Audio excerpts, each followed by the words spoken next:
information system.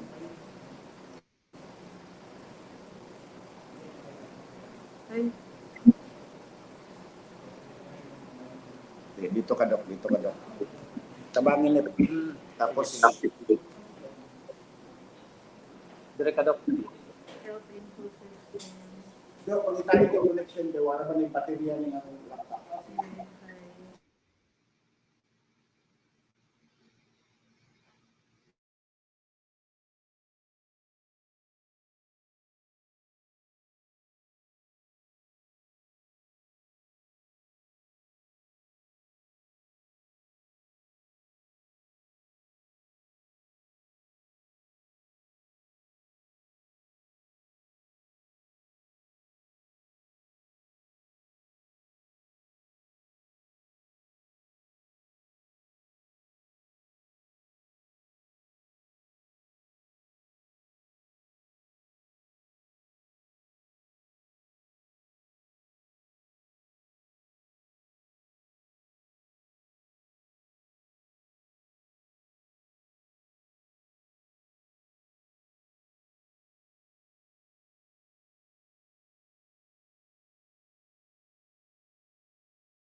Good morning and welcome everyone. Thank you for joining the eCongress.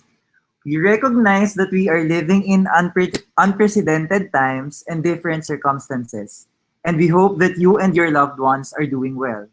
My name is Franco and I work as part of the project team. Before we start, I am here to introduce the Crowdcast platform we would like you to be part of the conversation and simulate face-to-face interaction. Here are a few reminders. On Crowdcast, polls are located in a tab just below the video feed. We have poll questions. Please check this area to answer them periodically.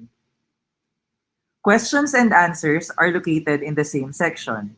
This is where you can submit any questions or leave a comment on a question. Once the host has answered the question, you will be able to view it in the Answered tab. You can also upvote questions that others have submitted. Chat is located to the right of the video feed. Please say hello and introduce yourself. This is where we can directly communicate with you and other attendees before, during, and after an event. We may also invite any participant up on screen to join them as a guest. You will receive an invite and be prompted to check your mic and camera. If you need to leave early, you can still watch the replay. Just click the same event URL on screen or log into your account and go to My Events.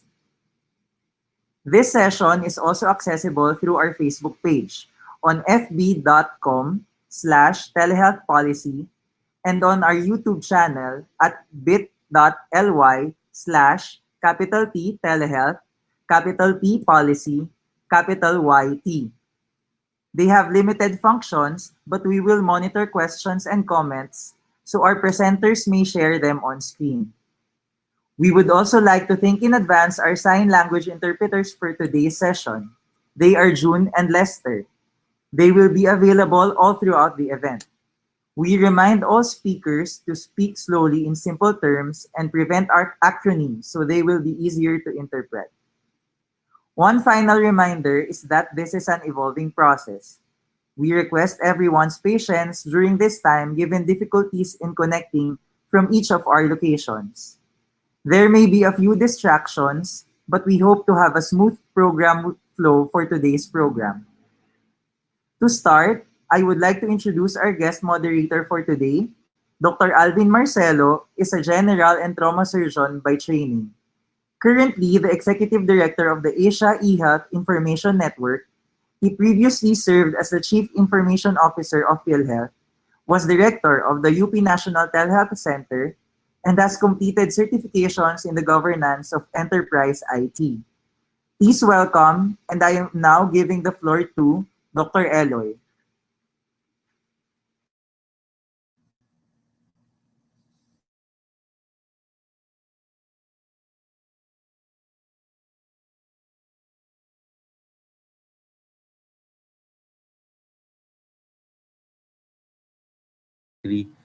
In previous sessions, we discussed building the capacity of our health workforce and also fixing our finances. So each of us are able to take advantage of telehealth.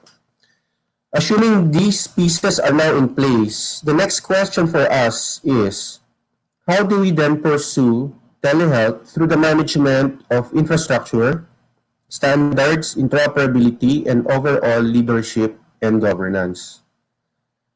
Two introductory videos for today's session have been uploaded on Facebook and YouTube. As Manu mentioned, Drs. Patrick Sailim, Jinky Lu, Harry Hamoy, and attorney and also Dr. Ivy Paddu shared their insights and suggestions on which areas we should prioritize as we focus on ICT and governance. I hope that you would watch these videos. For those who have watched it, thank you very much. Please share it to all your networks and don't forget to click like and subscribe. The link is available below the video feed on Crowdcast and in the chat box. So I think this is our effort to build our capacity to really use telehealth effectively to take care of our people, especially those who are underserved. So let's begin with our first speaker. He is a physician scientist and currently the director of the UP Manila National Telehealth Center. He is also the Chief Data Protection and Privacy Officer of the same institution, heavily involved in health data science and information systems interoperability work. He was recognized in 2019 as the Outstanding Young Scientist for Public Health Informatics by the National Academy of Science and Technology of the Philippines. Please welcome Dr. Raymond Francis Sarmiento. Thank you, Dr. Eloy, for that kind introduction. With regards to the issue that we will be tackling today, and it's all about ICT governance, may I have the opportunity to present what we have been doing with regards to this topic at the National Telehealth Center. So at the National Telehealth Center, we envision ourselves to be the recognized authority in transformative digital health research and development in the Philippines and Southeast Asia, with the goal of becoming a center of excellence in digital health research through innovative, interdisciplinary, and translational methods towards more efficient healthcare systems. We try to align our policies and also our initiatives, not just on telehealth and telemedicine, but also on other e-health initiatives with regards to how the government, particularly the Department of Health and the interagency group on the National e-health program, are working towards the achievement of a successful e-health implementation that is aligned with the universal healthcare law in the Philippines.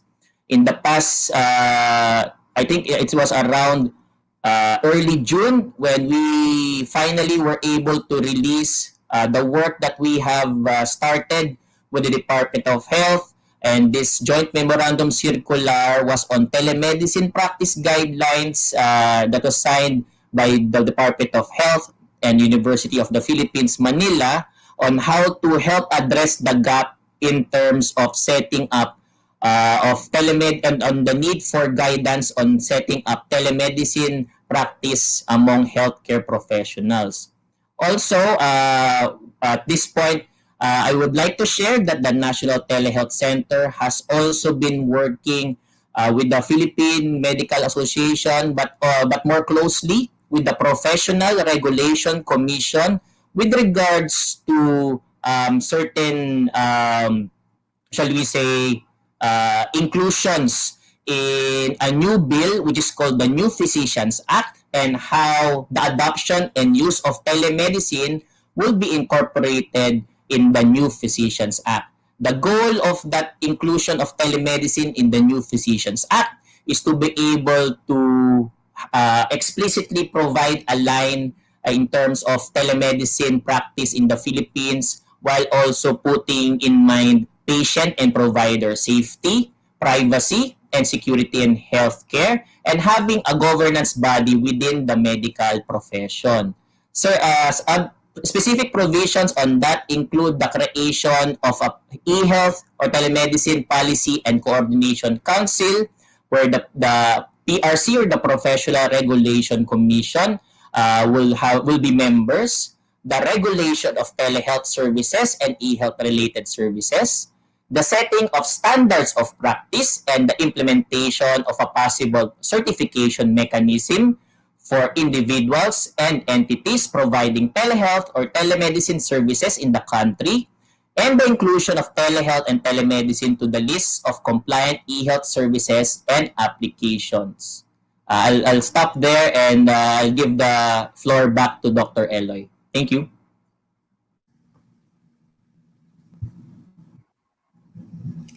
Thank you, Dr. Raymond. Our next speaker is the Chief Digital Officer of AC Health, a wholly owned subsidiary of Ayala Corporation that aims to build an integrated ecosystem so quality healthcare is more accessible and affordable.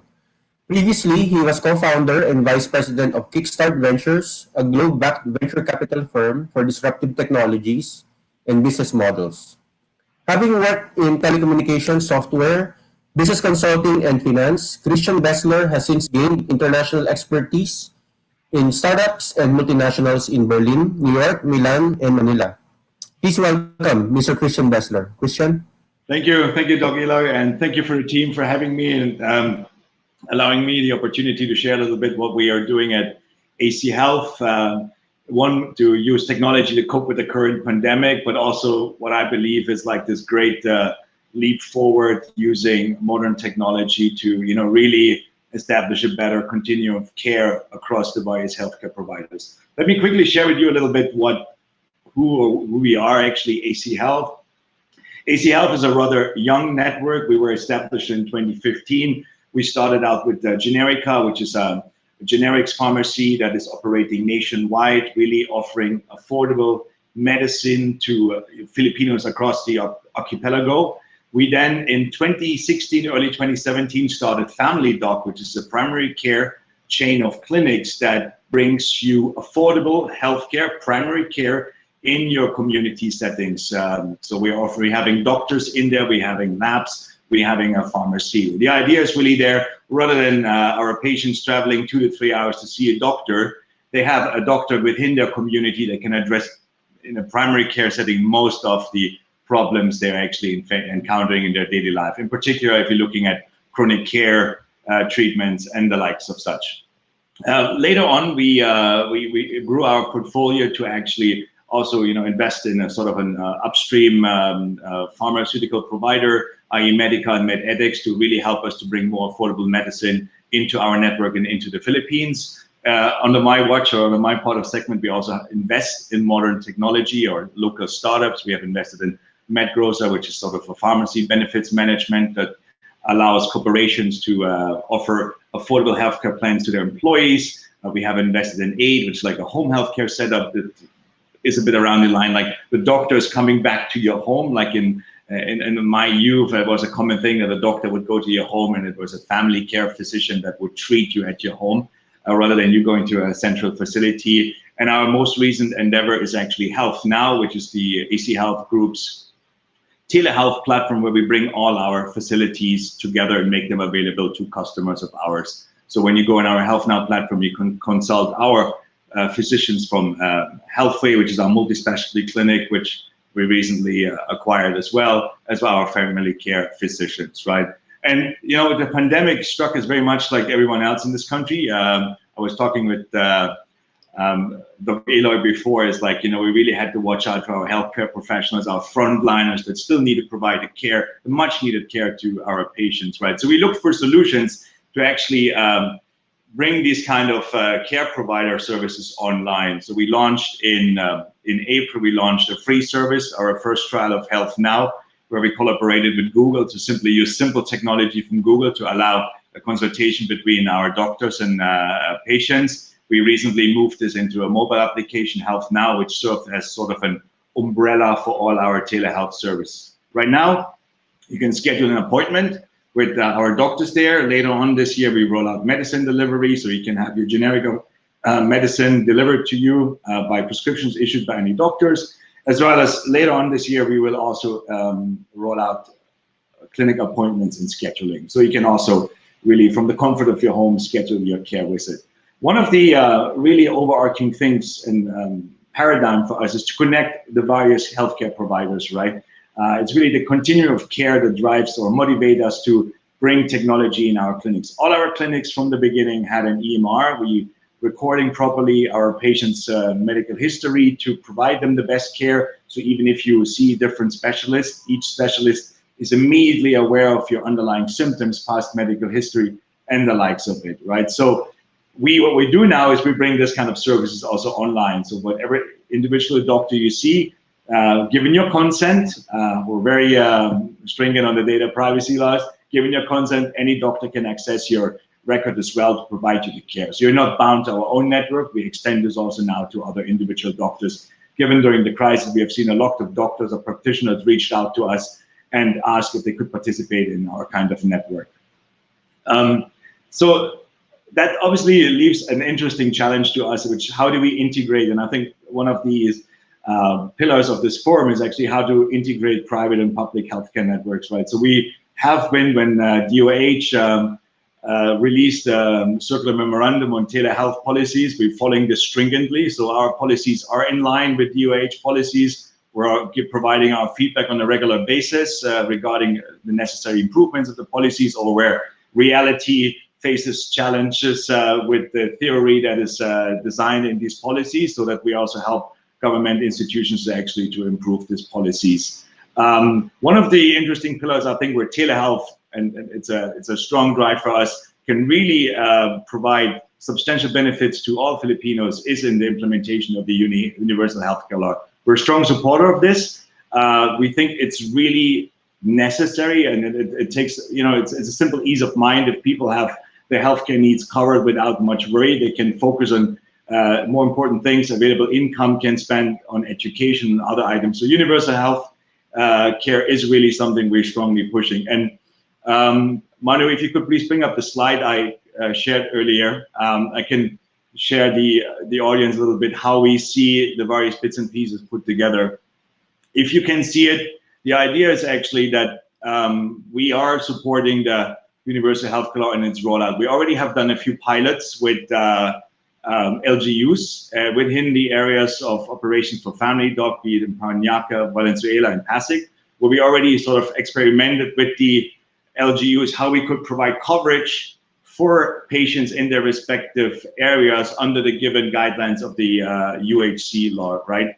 So our roadmap is really like, within this year, we're going to achieve the 100% compliance required with PhilHealth certification and the DOH respective guidelines, in particular certifying our EMR, registering it with PhilHealth so that it is achieving the compliance required on the law. But what we're really going to do is we're going to put our network behind the UHC law, where we say all our facilities, be it Healthway, be it Family Doc, be it Generica, will be part of that UHC capable or UHC support network to really allow LGUs or government bodies to bring their respective constituents in our network, and then we provide the care of it. Telehealth is crucial for this. If you look in other advanced economies, usually your first kind of encounter or your follow-up encounter is usually done by telehealth, as it really helps to manage costs and also provides efficiency. Most of the times, a specialist just would like to check in with a patient if the medication showed any side effects, if they are adhering to the given prescription, or if the symptoms actually prevail, or it was properly treated. Right? I think telehealth plays a crucial component there. Integration under the Universal Healthcare Law is utmost important, and I really hope that DOH takes forward some initiatives like rolling out SNOMED, LOINC, all these kind of standard protocols that exist in other countries and have shown great benefit and support the ease of integration, that we also roll this out in the Philippines. That really makes it easy to integrate private healthcare providers in public healthcare providers using a common language, for example, like SNOMED, right? Because I think the integration is really the key challenge between the two systems to support properly universal healthcare for every Filipino. That's on my end. Thank you.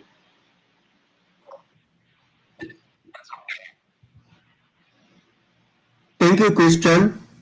Impressive work that you've been doing, just for me to let you know. Our next speaker is the president of the Association of Municipal Health Officers of the Philippines, or AMHOP, a national organization of municipal health officers, rural health physicians, medical officers, allied city health officers, and doctors in the barrio, with the basic mandate of serving the needs of the Filipino people, particularly those in rural areas and emerging cities, through effective dispensing of healthcare services and proper management of health resources. AMHOP prides itself as a conduit of free, accessible, and quality healthcare for all. So please welcome Dr. Dilag Bondok, our speaker. Dr. Bondok.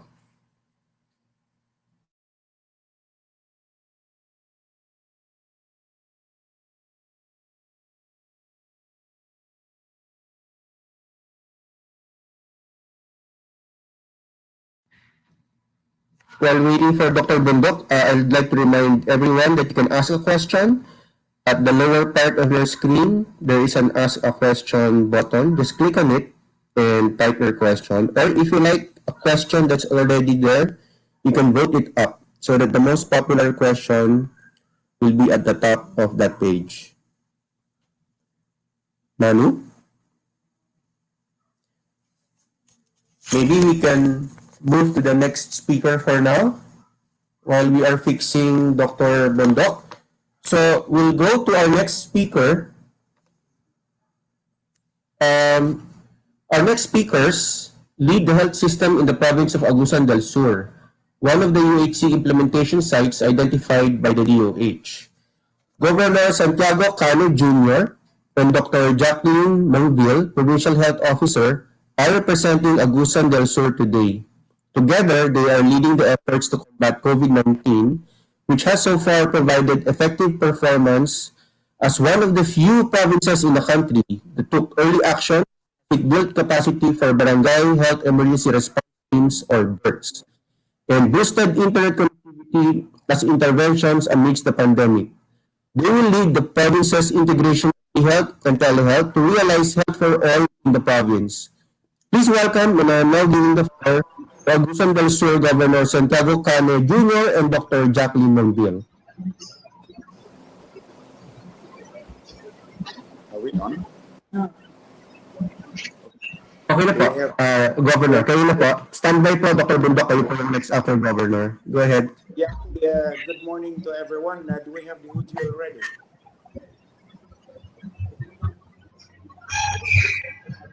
Do we have the audio already? Yeah, just a sound check. Yeah? Okay, Laksan mo po konti, Governor. Laksan mo po konti. Okay po, go ahead. isang napakagandang umaga po sa ating lahat. This is the province of Agusan del Sur, and my name is Santiago Cani Jr., the current governor of this province. Now, the provincial government of Agusan del Sur is pursuing a telehealth through management of infrastructure, standards and interoperability, and overall leadership and governance. And our plan is the institutionalization and implementation of a provincial public health information system within the entire province. And this PPHIS is a dynamic and comprehensive data analytics system for health. It facilitates the data collection, consolidation, and analysis to improve public health system. And it is also a support mechanism in ensuring quality health service delivery. For this, the provincial government has developed different kinds of modules towards the realization of our PPHIS. The first module is tinatawag namin itong listahan sa Agusanon. Now, this listahan sa Agusanon contains the profile of Agusanons on health and social determinants of health. This is done through our community-based monitoring system, which the provincial government has started implementing in the year 2005 and is being updated every 3 years. For the equity lens, this is to ensure that the one who needs the most help are being attended to. The second module is on health information system. This health information system in the hospitals are deployed in every hospital to ensure quality, effective, and compassionate service. We call this locally as iHomes or homes insofar as the Department of Health is concerned. The third module is the RHU information system. This is a smaller version of the information system capturing health data at the municipal or city level. This includes a system for the BHW and the BNS in the different component barangays of Agusan del Sur. The fourth module is the ambulance management. This is to ensure that the dispatch of emergency transport vehicles are being managed properly for those ambulatory patients within the province. The provincial government has distributed 14 patient transport vehicles only last month to the different LGUs, component LGUs in the province. This is to augment the already available ambulances and patient transport vehicles in the different LGUs. The fifth module is the financial administration system and management. The purpose is of this is to record all the expenses and revenues of healthcare providers, especially in the different hospitals. The sixth module is the mapping system. This is to include all healthcare providers in the province, such as the barangay health stations, the rural health units, the hospitals, and even birthing clinics within the province, and all the ambulances. The next module is the feedback system module. Now, this feedback system module is to capture the feedback of the public about the quality or the quality of health services being delivered to our people. And the next module is the public access website. Now, we put up a portal that is located at the Provincial Government Center to view the available health services and schedules of doctors for consultations and matters of similar nature. And the last module is the Telehealth module, in order to provide the services through telehealth platforms, such as online consultation, SMS messaging to the public, health education and promotion. Now, for the network architecture, this is to show the connectivity of the different healthcare providers in the entire province. So we also have established the information system for geo level. The status, these are the modules in the hospital system. And as you can see, the ER, OPD, nursing, admission, etc., these are already functional in the within the province. While the procedure, operation, doctor, MSS classification, the nursing care, and physical therapy, all these are still ongoing development. As to the status, our community-based health information system, these are done through Android-based.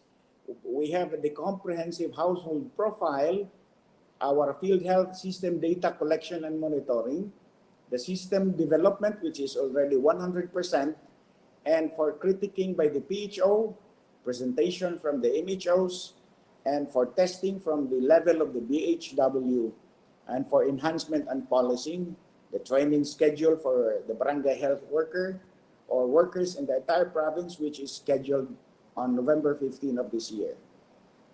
So the implementation phases for phase 1, the health information system deployment is already done in the municipality of Talacogon District Hospital, the rural health unit, and the barangay health workers through the use of the Android system. For phase 2, the health information system deployment in remaining hospitals, the deployment of the HIS in RHUs like in Bunawan, Loreto, Esperanza, and Prosperidad, and the provision of tablets or Android for BHWs in the municipalities of Bunawan, Loreto and Esperanza and Prosperidad. And the network infrastructure availability is also being ensured in the municipalities of Bunawan, Loreto, Esperanza, and Prosperidad. For phase 3, the deployment of HIS in the remaining 10 RHUs and the provision of tablets or Android for the BHWs in 10 municipalities and the network infrastructure availability in the 10 RHUs.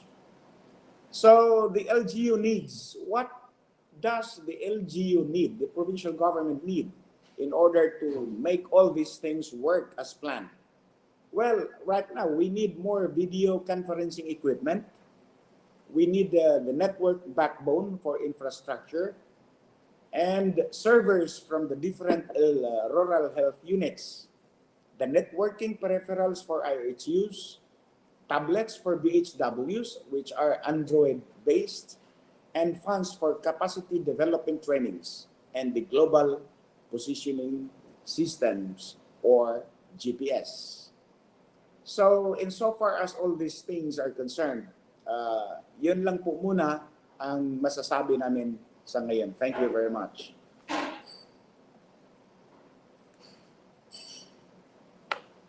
We're done.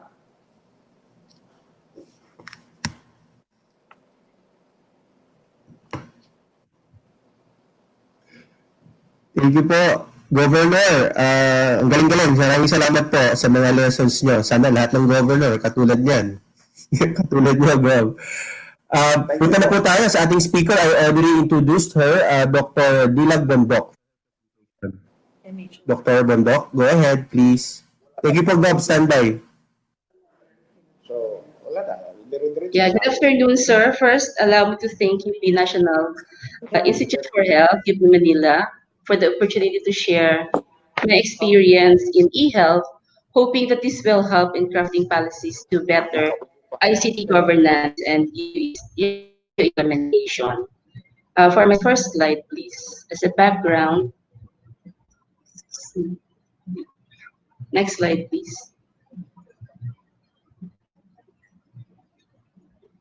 As a background, I've been the Municipal Health Officer of Saraga, Iloilo for 27 years. It's a fourth-class municipality with a population of 27,256 having a total household of 6,213.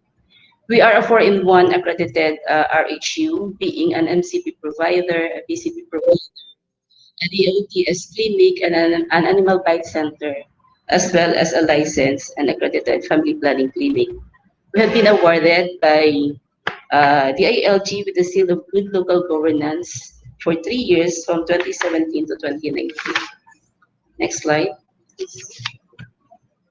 We have been paperless for almost 10 years already. We engage in real-time online consultation using the SOAP format. It is user-friendly and less techy, so that all those of our personnel who are not so tech-savvy could use the application. It could be accessed using cell phone, tablets, laptops, and desktops. It has an online and an offline version, which is being utilized by our midwives in areas where there is poor internet signal. So yung challenge with the implementation of this EMR is always on internet connectivity. Next slide. Next slide. So our EMR has 4 distinct features, the 4R, which is recording, reporting, reminding, and referring. With recording, it is where we do our profiling, our checkup beneficiaries, and online consultation.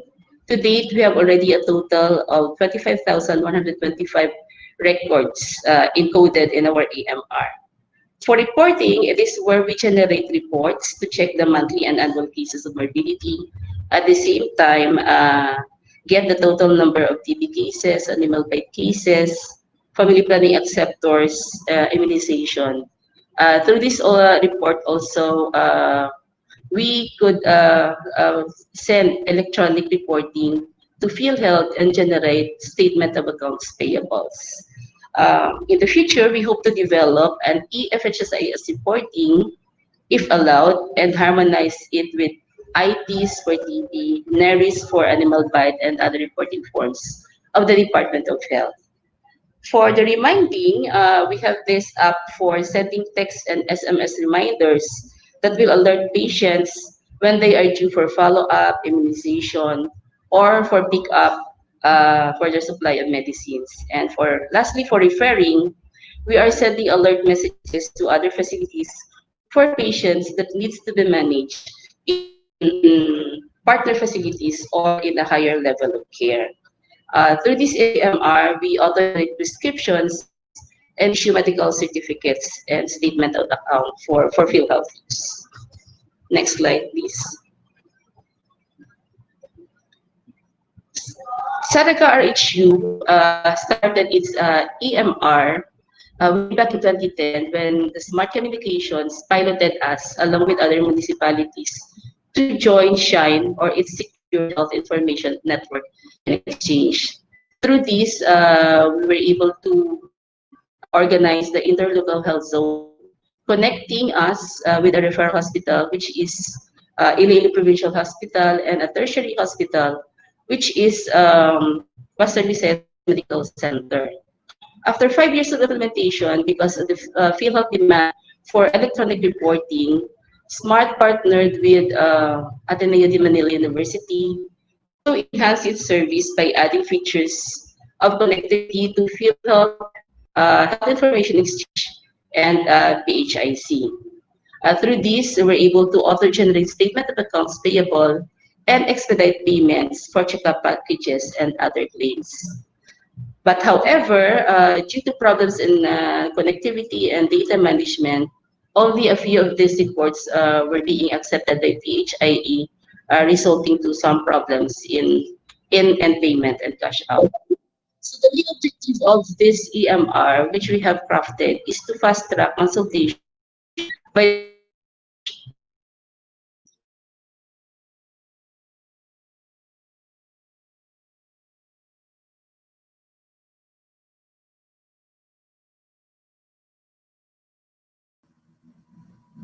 Manu, I think Dr. Bundok is having connection problem.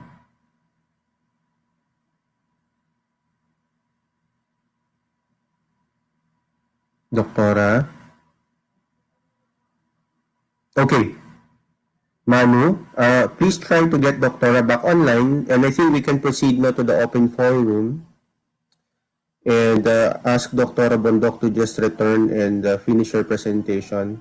So, there are 4 questions now on the panel, on the Ask Questions panel. And I think the first two are actually related to each other. It's about healthcare provider networks, okay?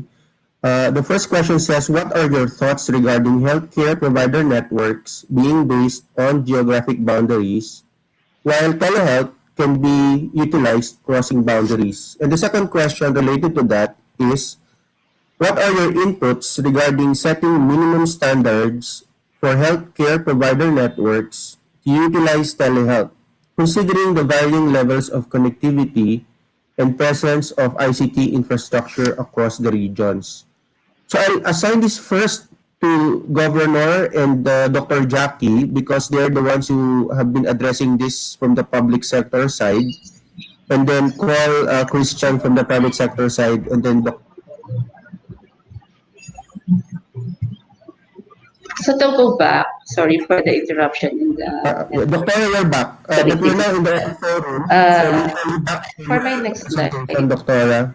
which is on ICT implementation. The LGU needs a governance regulation, health financing and health human resources, service delivery, and monitoring and evaluation to effectively implement telehealth. With governance, we're talking about leadership in its readiness to accept integrating health information system at the LGU level. Of course, with regulation, there is a need to resolutions and policy for EMR operations, for partnership with EMR providers, and ensuring data privacy and data management will be in place. For health financing,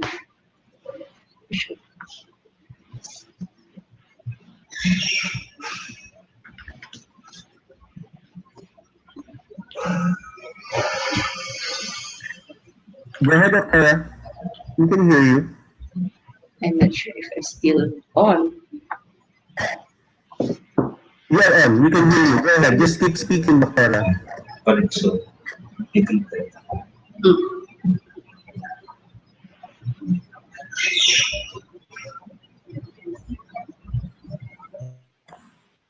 Doctora, tuloy mo lang po. We can hear you. We can see you.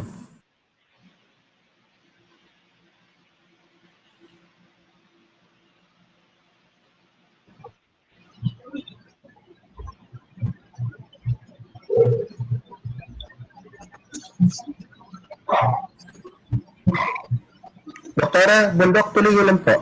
We can hear you.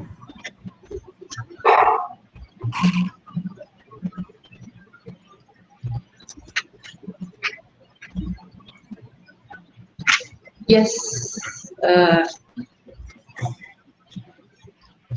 Am I in now? Yes, we can hear you. Go ahead.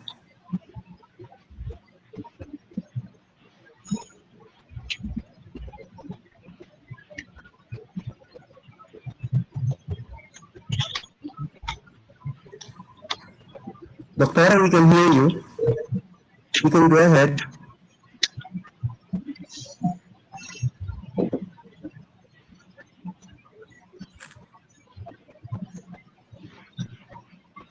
Sige. Maybe I would like to we proceed can... to the next slide. Go ahead. Sige po, Doctora. Sige po. Okay. So yeah, for it to be properly implemented, as I have mentioned earlier before I was cut off, we need governance, regulation, health financing, health human resources, service delivery, and monitoring and evaluation. So with governance, it deals with local leadership in its readiness to accept and integrate health information system at the LGU level. Second is regulation on how resolutions and policy would support the EMR partnership with the EMR provider, at the same time ensuring data privacy and data management with policies and regulation. With health financing, we need a sustainable budget for HIS operation, which will include investing on software, hardware, and internet connection. So napakalaking challenge talaga yung internet connectivity if you are in an area where there is a poor internet signal. With health human resources, we want to guarantee that manpower capability is in place in order to implement the system through hiring and training of personnel. And with service delivery, we want to ensure that there will be a consistent, reliable, cost-effective, and high-quality service to consumers. In order that, as we implement monitoring and evaluation, we could have good customer feedback and satisfaction, or other opinion to better and improve the service. Next slide, please. For the health information system to be functional, we went into the different stages of its implementation. First is the digitizing of health records from a paperless platform, from a paper platform to paperless, wherein all of the data are being encoded in the computer. This, of course, entailed a lot of investment on hardwares in order for it to be successful. Second is the creation of a referral network within the interlocal health zone that would ensure connectivity with other facilities to allow our patient to seek care in any RHU or in any health facilities they would like to go through. Third is the development of interoperability in order to harmonize with DOH and field standards for profiling and consultation. And this was done as 2015, wherein from just an online consultation, we have migrated our data into something that is connected with PHIC and PhilHealth to generate reports and do electronic reporting. And lastly, to incorporate e-claims and telehealth. So it took us 10 years to continue to develop the system. It's still a work in progress. But for the future, we want to incorporate other functions related to UHC and other health services like provision of medical legal certificate, issuance of death certificate, EFHSIS, and other e-reports of the Department of Health. Next slide. So just like we have experienced now, there's a lot of challenges encountered with ICT implementation. First is poor internet connectivity. In our area, it's very unstable, very slow, so the sharing of data is limited. There is a constantly changing field health requirement that needs retraining of personnel. So kung dati, we used to submit only hard paper reporting. Now it's via electronic reporting. There is also a challenge in unclear subcomputation, in which case all that we do, we submit for electronic reporting does not jive with the statement of account that the LGU is submitting. So kung minsan, you submit thousands and thousands of profiled patient, but you get to receive only a statement of account of like 250 pesos, and it happened in our area. And of course, for those that are geographically isolated and depressed areas, there is no internet connection. So it's impossible to implement telehealth in this manner. So ideally, ang nangyayari is the LGU should develop its own AMR, but now we are just dependent on the Department of Health and other EMR providers. So it's not clear whether we will own this data or not, and comes the time that DOH would like us to migrate into a newer provider network under the universal healthcare. There is a threat that we will be starting from the bottom again in order to create our electronic medical records. That's why it would be ideal that all health facilities will establish an AMR and telehealth, and that it should be free. As of the moment, aside from that, is being provided by the Department of Health. Other RHU facilities resorted to paying AMR providers in order to ensure their connectivity and fast track their claims to PhilHealth. So it needs to be continually assisted because minsan once you create the EMR, nawawala yung provider, and and we have the difficulty of maintaining and sustaining the EMR because nobody is going to assist you in its operation. For the next slide, as the USC is now is being implemented, it requires that the healthcare provider network shall maintain a health information system. This is a health information that would provide information, electronic health record, and electronic prescription consistent with DOH standards, which is interoperable with other systems. Of the 635 existing EMR, Shine was able to develop all these features for it to be easily migrated into the healthcare provider network.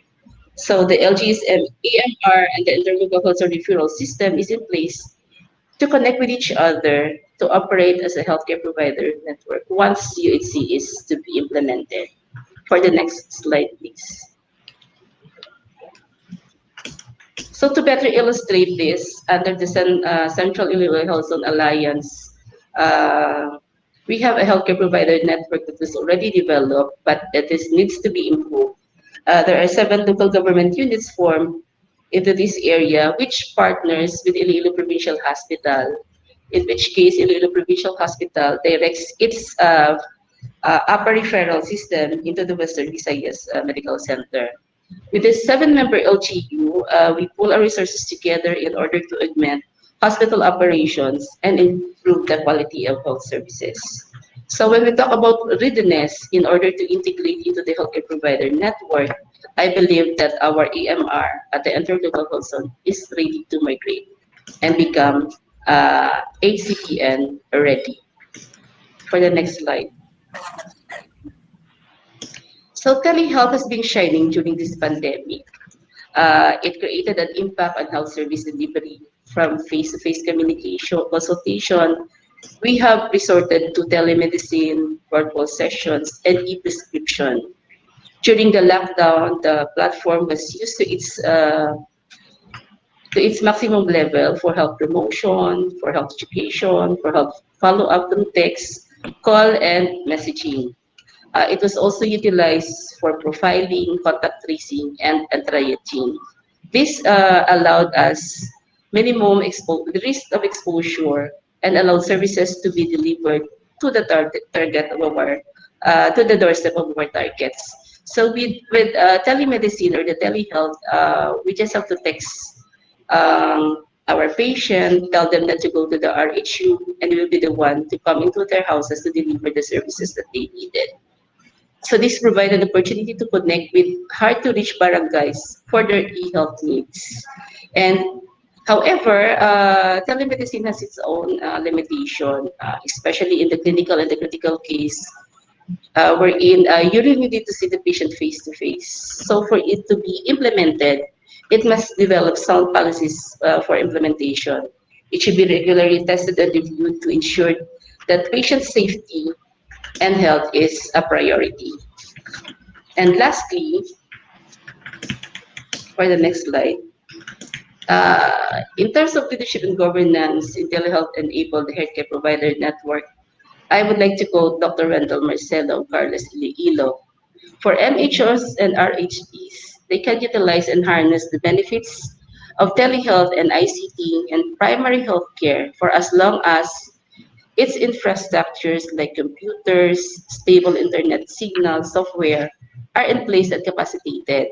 So government should invest on these infrastructures to smoothly implement and integrate ICT as a part of the UHC implementation. Given the challenge of connectivity in GDAS, some offline and portability features must be part of the IT system. And for my own concept on this, I still believe that governance, regulation, and financing plays a vital role in the ICT implementation, wherein LGU has to invest and support manpower, monitoring, feedbacking, for it to be an efficient system in order to improve the quality of our services. And according to Christian Bondo, the advantage of telehealth as an initial triaging by removing face-to-face contact to lessen exposure to infectious conditions during this pandemic minimizes the cost of travel for patients coming from far-flung areas and making the physician as a system manager easier are one of the benefits, many benefits why we need to engage in telehealth. But for this to be successfully implemented, I believe that provincial health office must ensure that this information system is already established with a sound internet provider and allow autonomy of each LGU to choose its EMR partner for as long as interoperability and DOH standards are uniform in its implementation. Thank you very much, and I really apologize for the very poor internet connection in my area. Thank you po, Dr. Abundok. You actually answered the question, one of the questions on the healthcare provider network. So I'll call Dr. Jackie from Agusan to also field her response to that question. What do you think about geographic concerns of healthcare provider networks and the fact that telehealth can actually break through that geographic control? Jackie?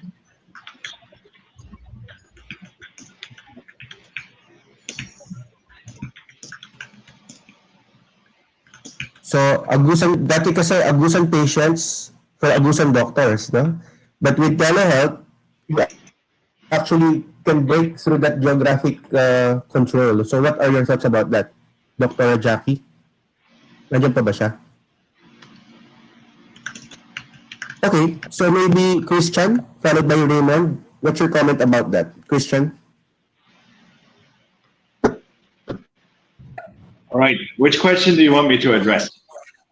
The geographic considerations of telehealth, that it can actually break through geographic issues. And then, I see Jackie now, so maybe for Christian, I'll call Jackie. Christian. Yeah, no, I think it's a very interesting question. And it's very challenging. I was just writing a comment. Usually, healthcare should know no boundaries, right? Private sector, public sector, we need to work together because as a patient, I seek healthcare. It's always hard to navigate it. So, but obviously under the universal healthcare law, there's certain boundaries, right? And which define if you're covered under that assigned budget or not, right? So that I think in telehealth will be a challenge, but very much as already insurance provider do for telehealth, when you log into an application, they ask for your insurance number, and then they will say, oh, these kind of services are covered. I envision under universal healthcare law, which actually includes a personal identifier, we have something similar where we can say, oh, you are a citizen of, let's say, Pasay or Pasig or Valenzuela, where we're actually working with local government units. And with this identifier, we can then, in our reporting to PhilHealth or DOH, can state, we have served this patient under the budget of the respective LGU. So I think the most important thing of the universal healthcare law is actually an identifier that makes sure I'm Christian Bessler, and then the healthcare providers, public and private, can actually, independent where you are, actually tap that allotted budget. Because if I'm traveling, for example, throughout the Philippines, I should be still covered under my given healthcare plan as allotted under the universal healthcare law. So the geographic boundaries, particularly for people that commute a lot, might already be flexed, right? So we need to have solutions that address this. Thank you, Christian. Dr. Jackie, perspectives from LGU. Good afternoon, everybody. In the case of, from the provincial perspective, we think telehealth will be really important to unify all healthcare providers in our province. Coming from the barangay health stations to the birthing clinics to the rural health units and all our hospitals, both public and private, we really need it. This will be really helpful, especially in referring patients, so that from the end of both ends of the spectrum of the referral system, we will be guided about the movement of our patient coming from the barangay to the RHU and to the hospital. So I think that's the really use of telehealth for us. That's why actually our province is pursuing this. It seems to be really, our plan is like really ambitious, but we believe that we can achieve it. That's why we are doing this by phase. Given our limited resources, we still a lot at the provincial level for the information technology. We believe this is a game changer, especially at the time of the pandemic. Thank you. Thank you, Dr. Jackie. Dr. Raymond, your opinion on geographic boundaries and breaking of geographic boundaries with telehealth. Thank you, Dr. Eloy, and thank you for the for. I think that question came from Dr. Franco Macaspak, with regards to geographical boundaries serving potentially as barriers. That's something that would go in terms of aligning with the need for certification. But the Philippines is unique. It's unlike what we have been modeling ourselves after, which is the U.S. healthcare system, in that the U.S. healthcare system has boundaries with regards to state-based provision of service. In the Philippines, you might be the only infectious disease doctor, you might be the only cardiologist in that particular catchment area, which will cover multiple provinces, and that's something that we need to consider also. Another thing to consider would be moving outside of the Philippines. We have this reciprocity law with regards to healthcare professionals, doctors who are eligible to practice in the Philippines, licensed to practice in the Philippines, will also be allowed to provide those same services throughout the neighboring ASEAN countries. So that's something that we also need to align. And lastly, one of the policies or one of the bills that was recently issued, I think last year, was that the passage of what we call House Bill number 8, or the Health Passport System Act. The Health Passport System Act was principally authored by current House Speaker Congressman Alan Peter Cayetano, and it seeks to establish a national health passport system in order to strengthen the primary health care system. What it does is that you have all of your health records in a particular repository or in your passport, and that is the one that you show to a particular healthcare provider. That is something that will need to be aligned also with all of the minimum standards, if you will, and the existence of networks as we move towards universal healthcare. Thank you. I think that's something that maybe the organizers of the call could continue discussing. You know, Christian says there's portability of the benefits of a Filipino across, you know, he can go anywhere and he will have his benefits as UHC. And the second question is the portability of the practice of the doctor to provide telehealth. I think those two need to be discussed, and there should be, you know, clear guidelines on what's allowable or not. We don't have Dr. Bandok anymore on the screen, so I suppose we lost her. And R is about to be up, but what are your comments about the minimum standards for healthcare provider networks? I think there are provisions on minimum standards. Can we actually meet those minimum standards given the huge variation on infrastructure? Like in this call, we could not get everyone on the call because of infrastructure problems. So again, Christian, Jackie, and Raymond. Okay, I do think minimum. Yeah, I do think we need.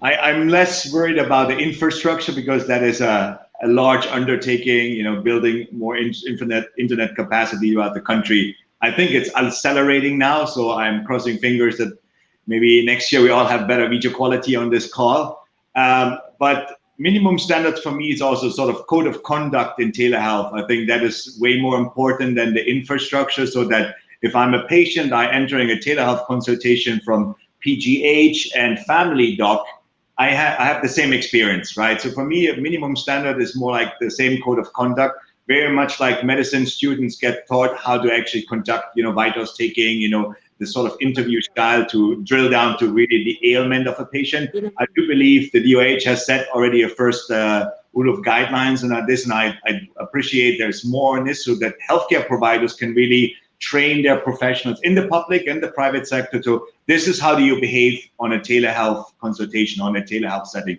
I think that is more important for me at this point in time than how do we figure out the infrastructure. I'm always surprised people find ways in this country, right? So people will get things done, but the code of conduct, how we engaging patients through telehealth, I think that's something very much I would appreciate if the government sets in consultation with private sector, as it already is happening, to actually set a sort of minimum bar. This is what needs to happen, so that when a patient goes to buy his healthcare provider, the experience is the same. There's no quality difference that is rather shocking, right? And then this discourages patients to actually continue telehealth services.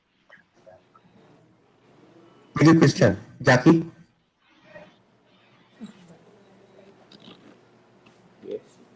Minimum standards. You're on mute, Question Jackie. for Go ahead. Agusan del Sur. Okay, so for us, Yeah. of course, minimum standards for our telehealth and our information system. Number one, we really follow the standards of the Department of Health. And second, we follow standards of PhilHealth. And our third standard, a standard we set for our province, is to include social determinants of health in our health information system. And of course, we really uphold Data Privacy Act. So that's all. Thank you, Jackie. Thank you, Jackie. Raymond? Minimum? I think I would like to take a much more idealistic approach, in contrast probably with what Christian has mentioned.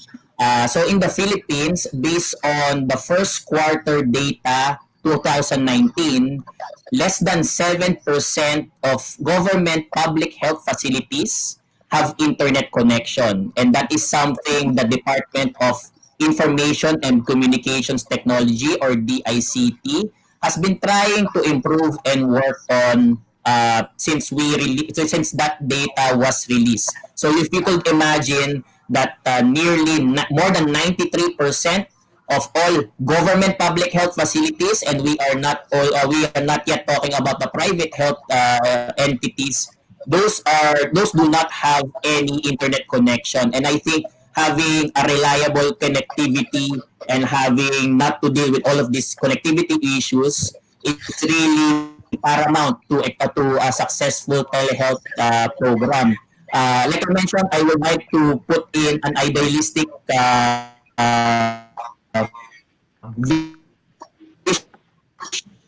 regarding internet connectivity issues are not talked about as much, and that's something that maybe we could put in as sort of a trivial problem because we have already solved a lot of the bigger problems. Well, according to the Office of the National Coordinator for Health Information Technology, or ONC, there are four main components of a successful telehealth program. It really depends on reliable access to internet, specifically broadband internet or sufficient bandwidth. Number two will be all of the technological devices, peripherals, imaging technologies, which also serve as primarily the backbone of all of these healthcare organizations or providers to be able to connect with each of these, with the providers and the patients. Number three will be access to technical support staff. I think that is something that gets overlooked for the most part because people tend to rely on their, let's say, intuitiveness and their technical knowledge and not really take into consideration that there will be potentially at some point a need for technical support staff to be able to answer any questions. And finally, if you are an organization such as AC Health or other organizations, having your staff be trained on the use of telehealth technologies, that really takes time and a lot of effort. and all of the workflow changes that are required, as well as the training for newly onboarded staff, will need to be considered. Over. Thank you. We have several more questions, but we've reached the limit of our time. So I'll leave it to the organizers whether they will send these questions by email. I think they're very important questions regarding the topic.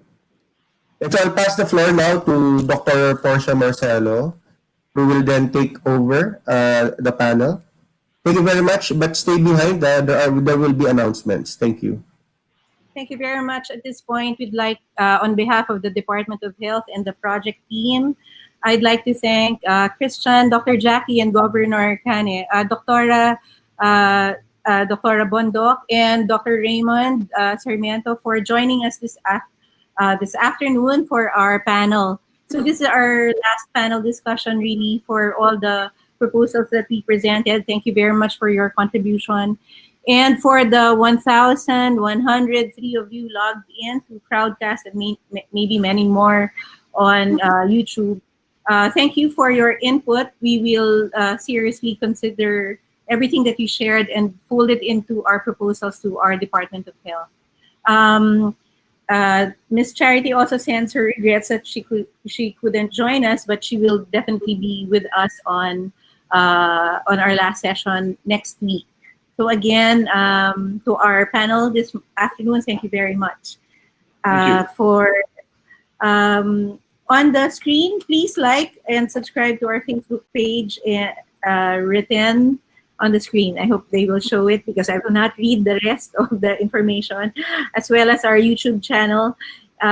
Later at 5 p.m., we will premiere a short video that features the vision and future that we all together have through this multi-week consultative discussions.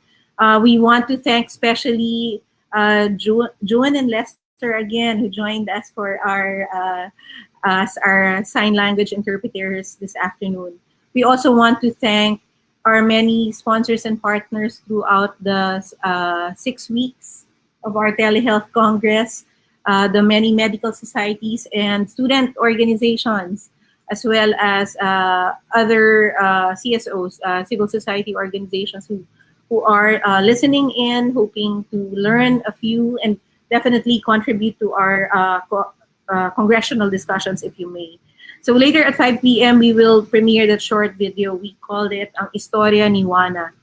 And hopefully it will capture the insights and hopes that we have shared regarding the future of our own healthcare system. Next Thursday will be our very last session. We will be joined by stakeholders across the country to set commitments for a telehealth-enabled Philippines for the future. We invite you for the last time to join our final hashtag Telehealth Thursdays event available on Crowdcast, Facebook, and YouTube. Muli, maraming salamat and have a good and safe day, and please enjoy the rest of the week. Amen. Thank you. Bye-bye.